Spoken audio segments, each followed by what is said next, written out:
बोला नहीं झुमका झुलनिया के नवला हो एको बेरी नहीं बाहर घुमावला हो कहला पकहेला कि कहरेला मान हो तोहरे में बसेला परान हो तू ही तहु हमर जान हो। अच्छा सोना तोहरे में बसेला परान हो तू ही तहु हमर जान हो।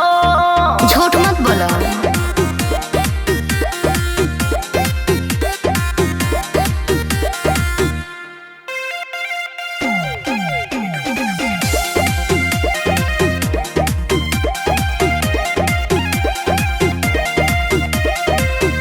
शादी के पहिले वाला प्यार कहाँ करेला बाबू सोना कहत रहला अब कहाँ कहेला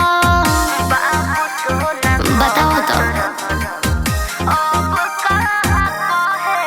ए शादी से पहिले वाला प्यार कहाँ करेला बाबू सोना कहत रहला अब कहाँ कहेला देह से पर छाई जानू दूर कहाँ रहेला प्यार तो से करी जितना कहाँ केहू करेला। जोनी करो राजा झूठ के बखान हो बखान हो बखान हो तोहरे में बसेला परान हो तू ही तहु हमर जान हो।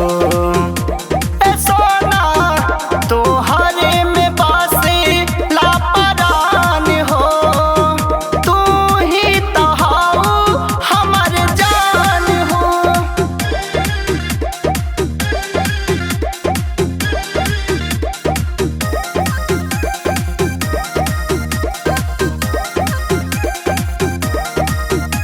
पिया वो सुरेंद्र बेसुरा नहीं माने लो कहनावा न हमके तू मोहरद बड़ ए हो मोरे सजनावा जाओ